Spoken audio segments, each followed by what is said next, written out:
M0FXB Hamtech Guohetec PMR171.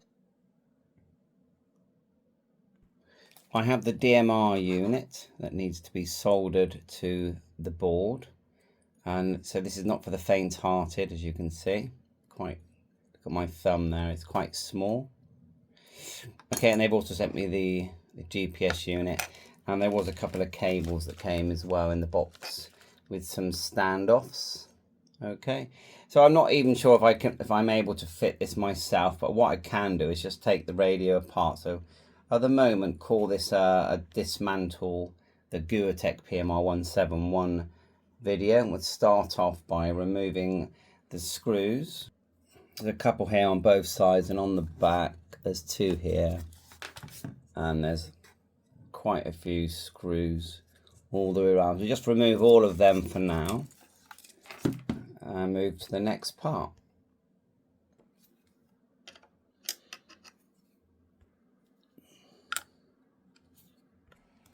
See that as you undo them, it does actually, the side parts lift away. Look, they do hold the chains. The screws at this end with the with the connectors are longer, and on the other side at the back they were shorter screws at the back end here.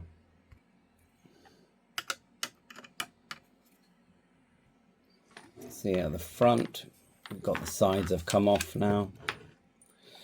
At the back we've got all the screws off, but it's still, it looks like these are screwed to the actual chassis. They hold the battery, so I need to get them off. Yeah, as soon as they come off, it all starts to come apart now. It all lifts off. It does go one way round, just remember that. I would label them, actually no, you don't need to, because you've got the back there. It's the back ones there, and then the other one as well. Looks like that one, even with the bracket on the side, that one's sliding forward and lifting off. That was the first one, and when we turn it upside down, just lift like so, and it just pulls away. So yeah, very solid construction.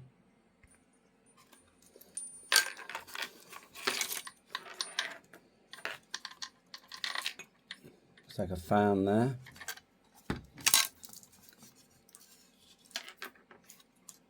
What's that? Yeah. And the Ethernet does actually work with the latest firmware. Just peel the sticker off. And you know, I went for the non-DMR GPS unit because the price was very reasonable. This is the shack in the box, VHF, UHF. The fact that it's got the ability to also do DMR and GPS is a bonus. So I think 1, 2, 3, 4 screws, and we should be looking at the top, and I'm hoping that my DMR unit is about here. So I've got my little spudger and giving it a wiggle and a pull, and hopefully don't break anything. Quite a tight fit in there, but look. Now, annoyingly, the GPS unit is actually underneath this board, okay? Let me just show you the DMR unit where it's going to go. Now if you look at the actual unit, you can see there's two small solder parts there and there. Sorry about that. Where my thumb is. And then there's there's none on one side here at all. So, and mine have actually been pre-padded. I've seen these on other videos where they have no pads, so it's literally just place it in place. You don't really need that bit that's holding. I don't know if I need to remove it, but once you get a couple to take, and it's just very carefully, one at a time. I have done this kind of soldering before.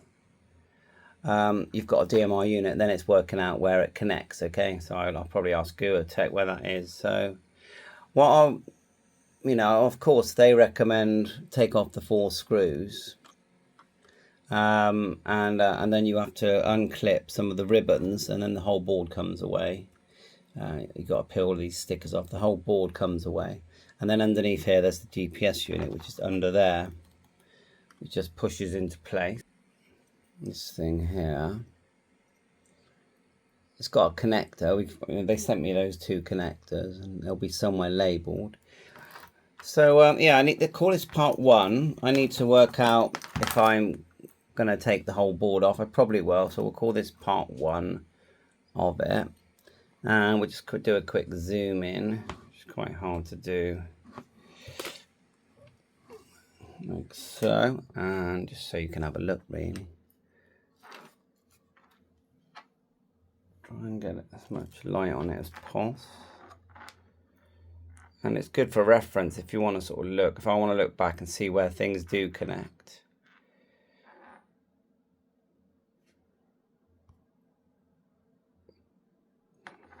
This is VHF, UHF.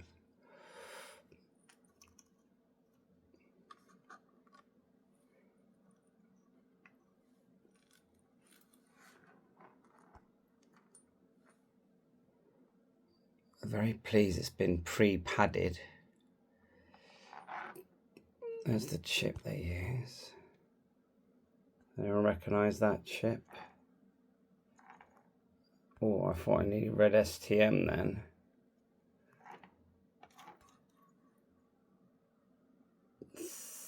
So, 728, oh, 431, and so on. Obviously, this is a transceiver, not just a receiver. Guohetec DSP.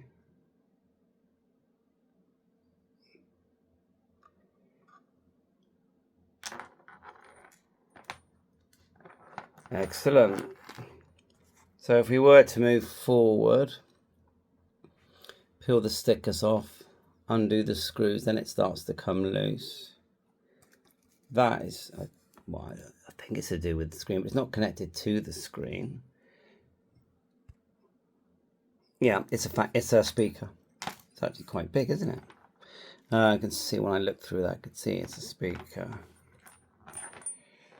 So you'd have to undo the ribbon here, undo the screws.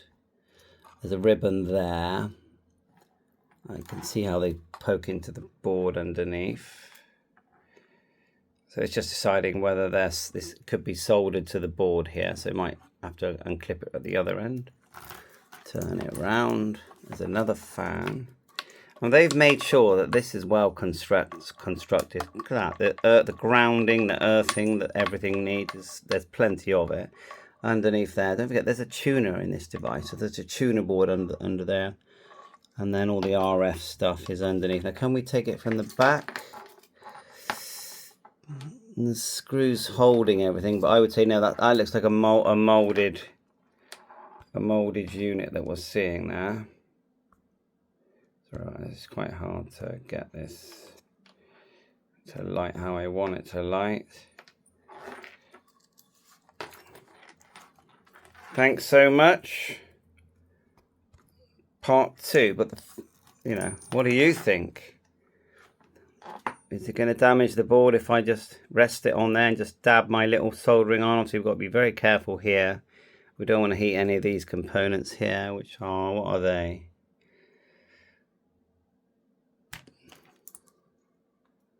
Coming in from some of the connectors there. Is that a battery there? No, DSP.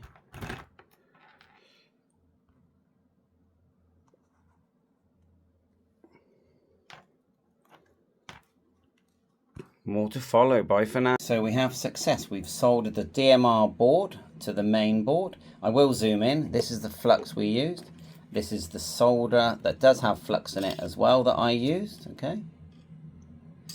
And you can find that. And just a normal budget soldering iron. Nothing exciting. As thin as I had here. Good 320 to 350 degrees. And just carefully, I positioned it with sellotape, believe it or not. I sellotaped 1/2, dabbed a couple of solders there, and then once I had 2 on there, I took the sellotape off and I just went around one at a time, very carefully, very patiently. I found if you hold the soldering iron a bit on the top part first, let the solder sort of tin the tiny part that you can connect, and then it flowed down with the flux. Let me show you close up. You'll see there, it's not the best solder, because I'm not the best solderer, but I could do it. I was patient. I've done soldering before, as I told you. Patient, take your time, don't rush. And then I've already tested the receive on it. I just need to message Guohetec about where the connectors go. So, because it did come with a connector, and you've got 2 connectors there. So I just need to work out where they go. But on receive, it's working already. Just see the next part of the video. So yeah, very pleased. So quite pleasant right now. And I just want you to see, I've just added the module, the DMR module. I will show you closer up. But it's receiving my hotspot, no problem at all. Pretty similar weather to us. So it's not too bad to remove the covers, just lots of screws front and back. The module, it's just a bit nervy, but if you line it up, I held it in place with some sellotape. I haven't connected the transmit connectors yet. But if you line it up with some sellotape and then just dab the solder in each place, lots of flux, and it's working fine. Now there is a whole configuration menu which I haven't even started looking at. If you go menu, press and hold, and then you'll see DMR, and then there's all parameters to set just here, which we'll be learning about, but it's going to be the slot and the color code. See this one here, transmitting, he's on torque group 9, which is not picking up at the moment. Let's just go back to the main menu, like so. So anyway, I'm glad because the module's gone in and it is receiving. We haven't finished fitting it, but I want you to see that it's working. Bye for now. Next video is the GPS unit, which goes underneath this board. Thanks for watching so far.